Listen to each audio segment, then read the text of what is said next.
యేసుక్రీస్తు పరిశుద్ధ నామమున అందరికీ శుభములు. లిటిల్ ఫౌండేషన్స్ ఎల్జీఎం చర్చ్ వారు సమర్పిస్తున్న ఈ మా కార్యక్రమమును ప్రతి మంగళవారం ఉదయం 6:30 గంటలకు ఇదే సమయం నాకు తప్పక వీక్షించి దైవాశీస్సులు పొందగలరని ప్రేమతో ఆహ్వానిస్తున్నాం.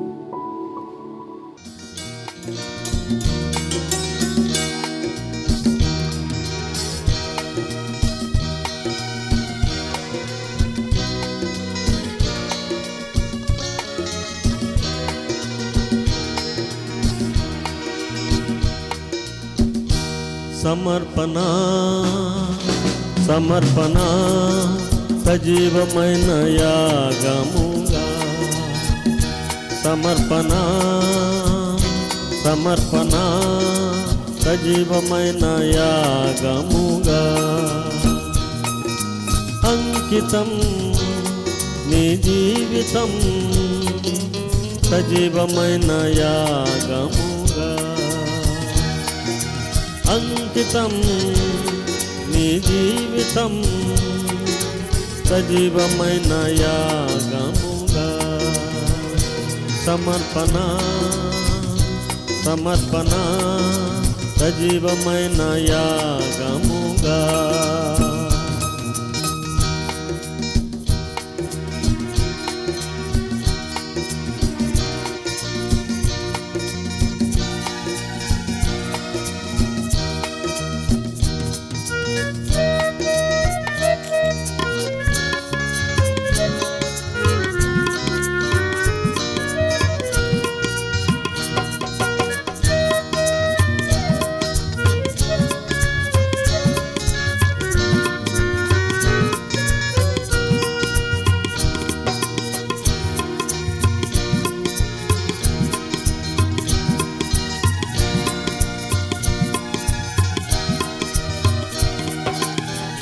సంసోను బలాఢ్యుడై శత్రువుల జయించెను, దేవుని చేతిలో నాజీరుగా. సంసోను బలాఢ్యుడై శత్రువుల జయించెను, దేవుని చేతిలో నాజీరుగా. ఎన్నుకున్నాడని వాడుకున్నాడని, ఎన్నుకున్నాడని వాడుకున్నాడని, దూతచే సిద్ధపరచాడని, దూతచే సిద్ధపరచాడని, అంకితం నీ జీవితం సజీవమైన యాగముగా, సమర్పణ సమర్పణ సజీవమైన యాగముగా, సమర్పణ సమర్పణ సజీవమైన యాగముగా.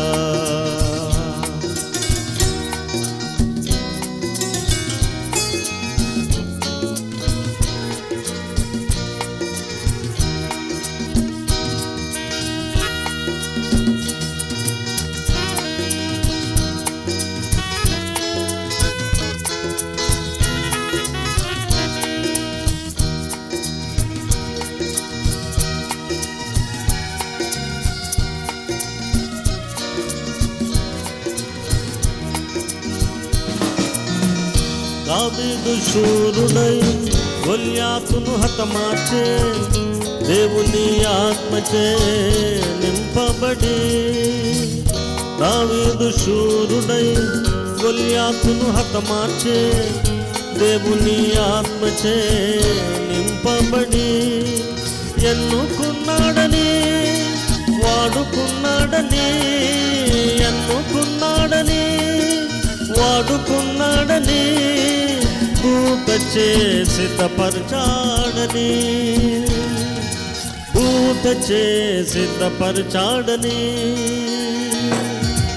అంకితం నీ జీవితం సజీవమైన యాగముగా, సమర్పణ సమర్పణ సజీవమైన యాగముగా, సమర్పణ సమర్పణ సజీవమైన యాగముగా.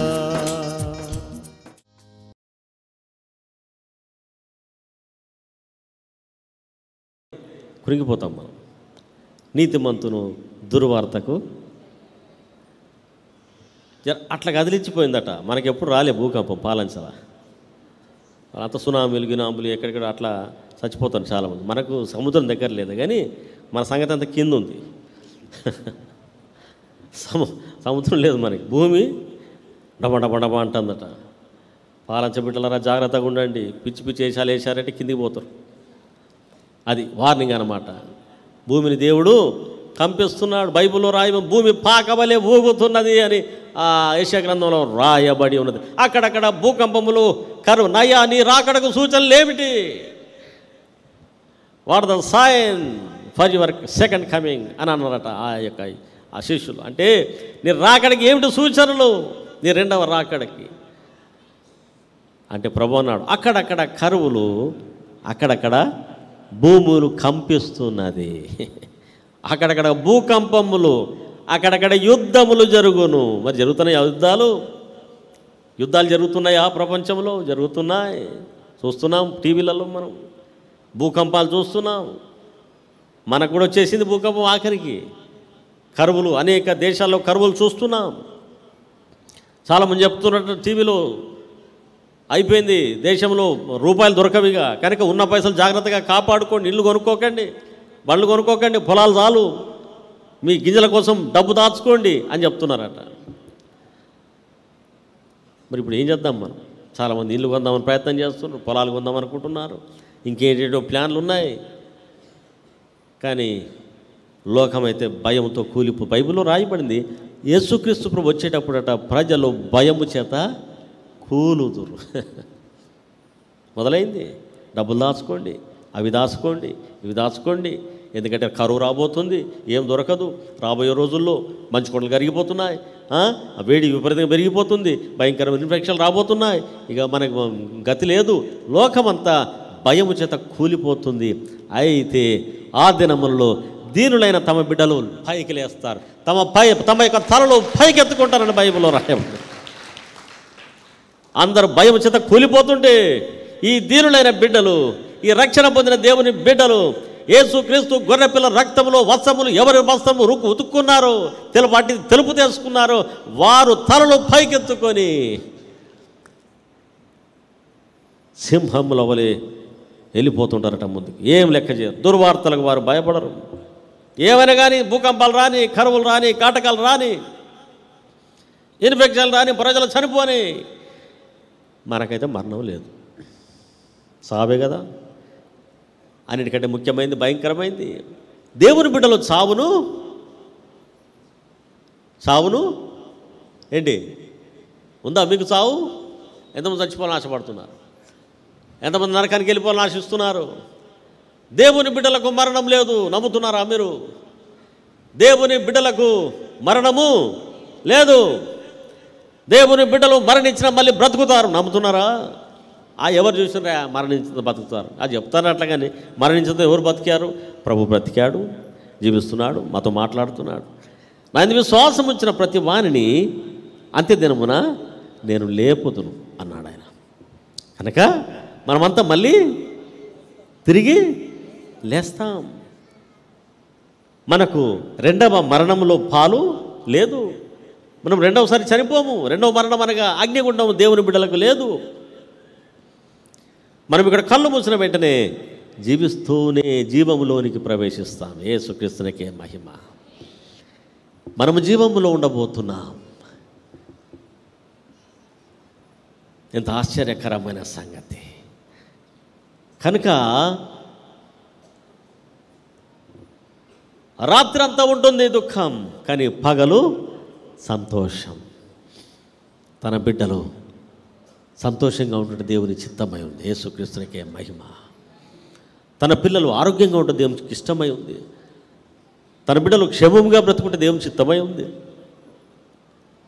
మీ సంతోషము పరిపూర్ణము కావాలని ఈ మాటలు మీతో చెప్పుచున్నాను. ఎట్లుండాలి మీరు? దేవునికి ఇష్టమేంటంట నువ్వు సంతోషంగా ఉండవు. కష్టముల్లో, దుఃఖములో, ఇరుకులో, ఇబ్బందులు, లేమిలో ఏమి లేకపోయినా సరే నీవు సంతోషంగా ఉండటం నేర్చుకో. అది దేవుని యొక్క చిత్తం. తన బిడ్డలు సంతోషంగా ఉంటే దేవుడు కోరుకుంటున్నాడు. నిన్ను సంతోషపెట్టుట దేవునికి ఇష్టం. తల్లిదండ్రులు తన పిల్లలకు ఎప్పుడు ఎట్లా ఏమి కొనిస్తే వాడు సంతోషంగా ఉంటాడో వాళ్ళకి తెలుసు. వాళ్ళని ఏ విధంగా సంతోషపెట్టాలో తల్లిదండ్రులకు తెలుసు. అవి చేస్తుంటారు. తమ పిల్లల్ని ఏం చేస్తారు? వాళ్ళు సంతోషపెడతారు తల్లిదండ్రులు చాలామంది. దేవుడు కూడా అంతే.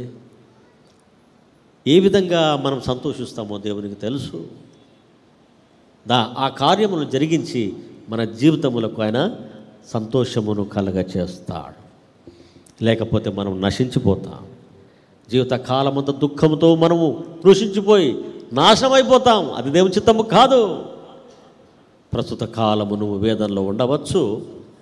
నేను ఆయన ఆశ్చర్యకరుడు అనే మాటతో మాట్లాడుతున్నాను మీతోని.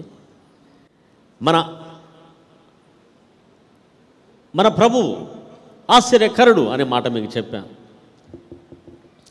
ఏమి ఆశ్చర్యకార్యాలు చేశాడండి అంటే ఆదికాండం ప్రకటన గ్రంథం వరకు మొత్తం ఆశ్చర్యాలే.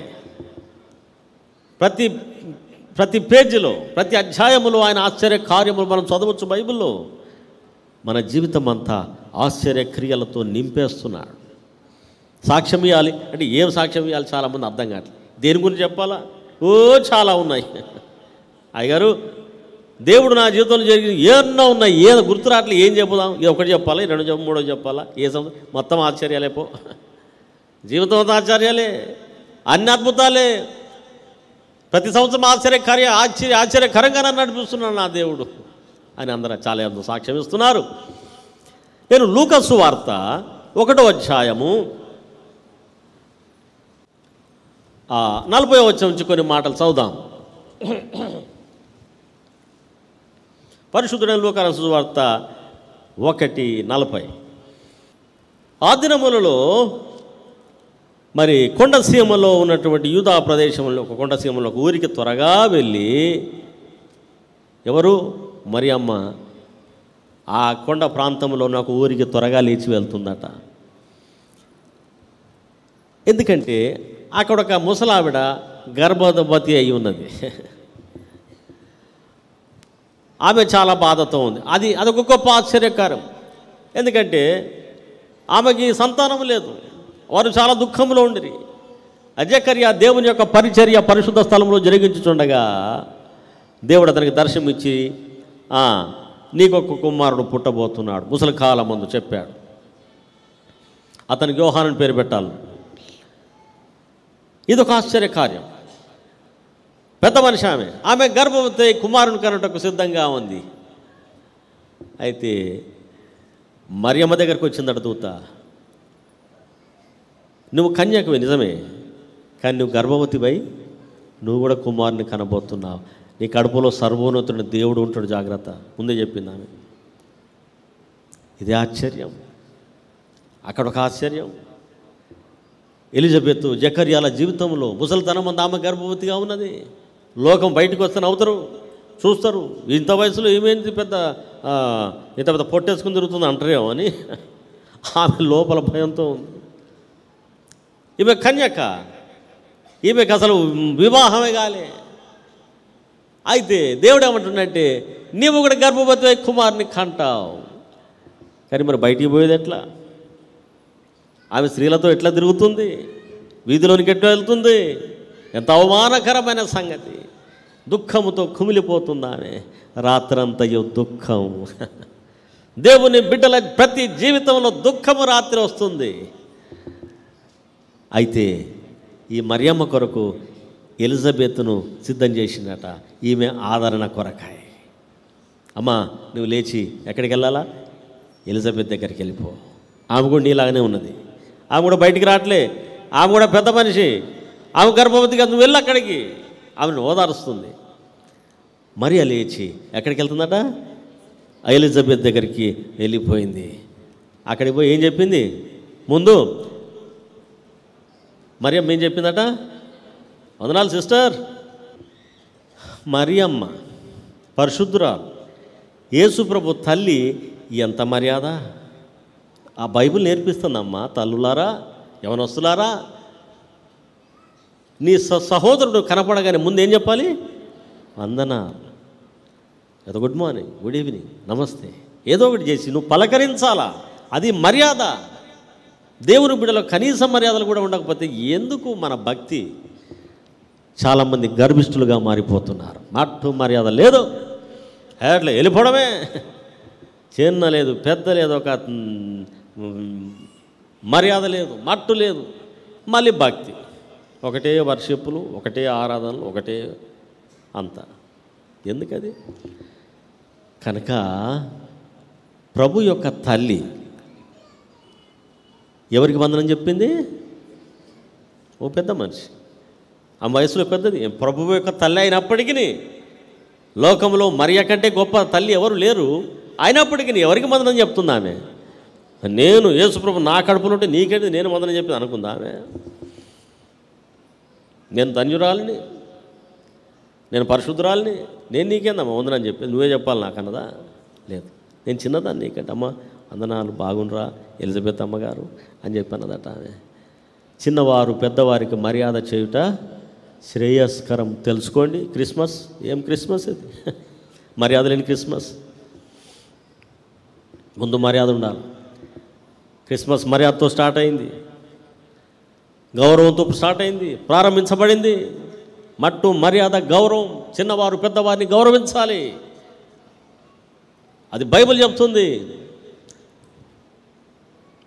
ప్రేమ అక్రమముగా నడుచుకోదు. Indecent behaviour. ప్రేమ అక్రమంగా నడుచుకోకూడదు. మీ పిల్లలకి నేర్పియండి. అరే నమస్తే చెయ్యి, మన ఆయన చెప్పాడు మాకు. అంకుల్ నమస్తే చెయ్యి, నమస్తే అంకుల్. మేము కూడా అట్లే పోతే అప్పుడు రక్షణ లేదు మాకు. ఎవరు ఆ పాస్టర్ల ఇంటికి వచ్చి కూర్చునేది, వెళ్ళిపోతూనే ఉండేది. రా అంకుల్ నమస్తే చెయ్యి, నమస్తే అంకుల్. ఇప్పు అంకుల్ పోతున్నాడు, ఆ సూట్ కేసు తీసుకుని అక్కడ బస్ స్టాండ్ దగ్గర పెట్టిరాపు, తీసుకుపోయి అక్కడ పెట్టి వచ్చి మా అమ్మని తిట్టింది. మేము కూలీలమా ఏంటిది నాయన? ఊరికే ఆయన ఎవరో వస్తే సూట్ కేసు ఆడపోయి పెట్టమంటాడు. నువ్వు ఎన్నైనా మొత్తుకో, ఆయన చేసి నేర్పించాడు మాకు. అందుకే ఈరోజుకి నిలబడ్డా. కనుక చిన్నవారు పెద్దవారిని, అది ధర్మం, అది మన ధర్మం. మన ధర్మం చెప్పింది మనకి, మన ధర్మం నేర్పించింది. గౌరవించుటకు ముందు నేర్చుకో. అది భక్తి గౌరవంతో మొదలైంది. భక్తి గౌరవంతో మొదలైంది, అమర్యాదతో భక్తి మొదలు కాదు. భక్తి గలవాడు ఎప్పుడు అమర్యాదగా ప్రవర్తించకూడదు. భక్తిలో ఉంటే నువ్వు పెద్దవారిని గౌరవించుటకు ముందు నేర్చుకోవాలి. మరియా ఎవరిని గౌరవించింది? ఎలిజబెత్తును. తనకంటే వయసులో ఎంతో పెద్దదైన ఆ మనిషిని గౌరవించి వందనం చెప్పిందట. ఆ బైబిల్లో రాయబడింది, తన గర్భంలో ఉన్న శిశువు గంతులు వేసాను. ఆయనకి ఏమైనా చెవులు ఉన్నాయా? ఆ గర్భంలో ఉన్న శిశువుకి ఏమైనా భాష తెలుసా? మరియమ్మ వచ్చిందని తెలుసా? మరి ఎట్లా ఎందుకు గంతులు వేసిందని బైబిల్లో రాయబడింది. వాళ్ళకి ఏమైనా జ్ఞానం వచ్చేసింది అప్పుడే? చిన్న పిల్లలకు కూడా జ్ఞానం ఉన్నది. కడుపులో ఉన్నప్పుడే వాళ్ళకి అన్నీ తెలిసిపోతాయని బైబిల్ చెప్తుంది. మనం ఏం మాట్లాడుకున్నావు, ఏమేం గుసగుసలాడుతున్నావు, ఏం తింటున్నావు, ఏమేం మాట్లాడుతున్నావు, ఎవరైనా తిట్టుకుంటున్నావు, ఎవరి మీద కక్ష పెట్టుకున్నావు. కడుపులో పిల్లగాళ్ళు ఉన్నప్పుడు కొంచెం జాగ్రత్తగా ఉండండి. మరి మీరు కూడా మరి ఆడవాళ్ళు పిచ్చి పిచ్చిగా మాట్లాడారు, కక్షలు పెట్టుకునేరు. న్యూస్లో చెప్తుంటారు, కోపంతో పిల్లలకు పాలియకండి. ఈ కోపం అంతా వాళ్ళకు పోతే జాగ్రత్త. మరి తన్నుకుంటా తిట్టుకుంటా పోరగాళ్ళకి పిల్లగాళ్ళకి ఆ పాలకులు పెట్టకండి, అన్నాలు పెట్టకండి. ప్రేమతో వాళ్ళకి తినబెట్టండి భోజనం అని. గర్భములో శిశువు గంతులు వేసను. ఎందుకు? ప్రభు యొక్క తల్లి వచ్చిందట అక్కడికి. యేసు రక్తం వేయించాడు. ఎలిజబెత్ అంటే నా ప్రభు యొక్క తల్లి నా దగ్గరికి వచ్చింది, వందనం చేసింది. మిక్కిలి ప్రియమైన దేవుని బిడ్డలు, బైబిల్లో రాయబడింది, పరిశుద్ధాత్మతో నిండుకొనినదై ఎలిజబెత్ ఇట్లా ఒక మాట అన్నదట, నీ శుభవచనము నా చెవిని పడగానే నా గర్భములోని శిశువు ఆనందముతో, గర్భములో ఉన్న శిశువుకి ఆనందమైందట. ఎవరి యొక్క వందనం విని? మరియమ్మ యొక్క వందనము చెప్పుట విని ఎలిజబెత్ గర్భంలో ఉన్న శిశువులు గంతులు వేశాడట. యేసుక్రీస్తునికే మహిమ కలుగునుగా. మనం బైబిల్ చదువుతుంటాం చాలాసార్లు, కానీ ఇవన్నీ ఏం పట్టించుకోము, పోతూనే ఉంటాం ముందుకు. అదేందోలే మనకెందుకు అర్థం కాదు. మరియమ్మ యొక్క శుభవచనం ఎంత పవర్ఫుల్గా ఉందంటే, మరియమ్మ యొక్క శుభవచనం అంటే ఆమె చెప్పిన వందనాలు ఎంత శక్తివంతముగా ఉన్నదంటే, మరియమ్మ చెప్పిన ఒక వందనము ఎంత పవిత్రమైందంటే, ఎంత ఆత్మతో నిండుకొనిదంటే, ఎలిజబెత్ గర్భములో ఉన్న శిశువు కూడా గంతులేశాడు. యేసుక్రీస్తునికే మహిమ కలుగునుగా. వందనము సంతోషమును కలగజేస్తుంది. వందనము సంతోషము కలిగిస్తుంది. ఎందుకు చెప్పాలి తెలుసా? నువ్వు వందనం చెప్తే మనసుకి ఏమైంది? మా సహోదరుడు, మా సహోదరి, మా బిడ్డ, మా అంకుల్, మా మామ, మా బావ, లేదా మా అన్న, తమ్ముడు, ఎవరో మా విశ్వాసి. ఆ వందనములో చాలా శక్తి దాగి ఉంది. అందుకే మీరు ఒకరిని ఒకరు వందనము చేసుకొనుడి అని తన పత్రికలో భక్తుడైన పౌలు గారు రాస్తున్నాడు. ఒకరితో ఒకరు వందనము చేసుకొనుడి. ఆమంటుందట, నీవు స్త్రీలలో ఆశీర్వదించబడిన దానివి, నీ సంతానము ఆశీర్వదించబడింది. తర్వాత అప్పుడు మరియమ్మ ఏమంటుంది మరి? అప్పుడు మరియా ఇట్లా, నేను నా ప్రాణము ప్రభువును గణపరచుచున్నది, ఆయన తన దాసురాలి దీనస్థితిని కటాక్షించెను. ఆహా, క్రిస్మస్ దీనత్వముతో నిండుకున్నది. క్రిస్టమస్ పండుగ దీనత్వముతో నిండుకొని ఉన్నది.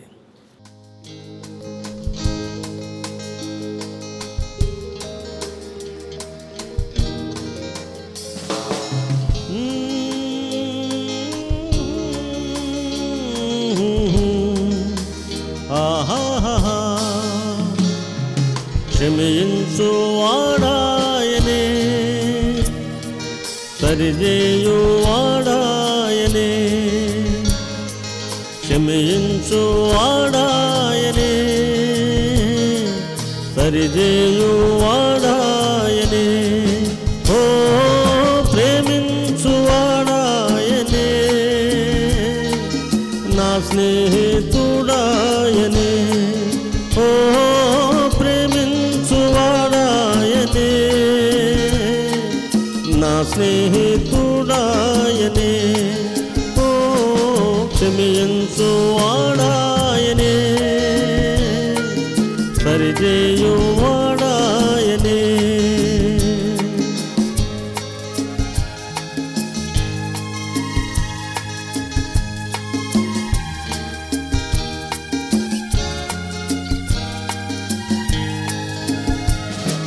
మన్నించు నా పాపము,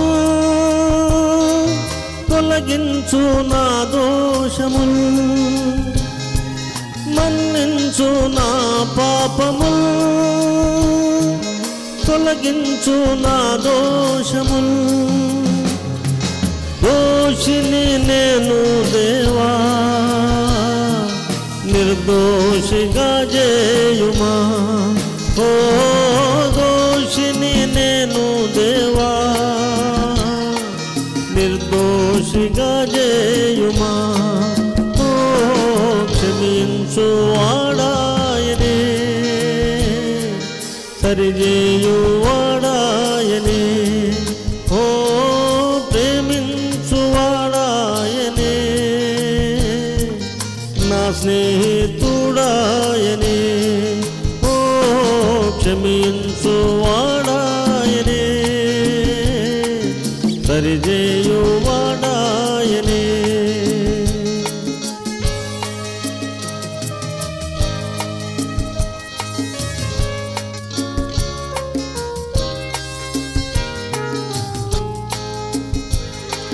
పరవాసి అగు దేవుడు, పరిశుద్ధుడగు యేసుడు, పరవాసి అగు దేవుడు, పరిశుద్ధుడగు యేసుడు, నా కొరకే బలియాయనే, తన రక్తమును గార్చెనే. ఓ నా కొరకే బలియాయనే, తన రక్తమును గార్చెనే. ఓ క్షమించు వాడాయనే, సరిచేయు వాడాయనే.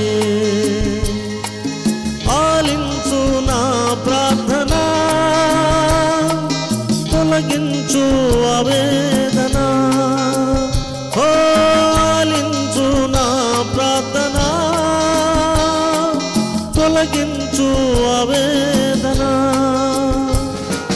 కడవరకు వెలిగించుమా నా ఆత్మదీపంబును. ఓ కడవరకు వెలిగించుమా నా ఆత్మదీపంబును. ఓ క్షమించు వాడాయనే,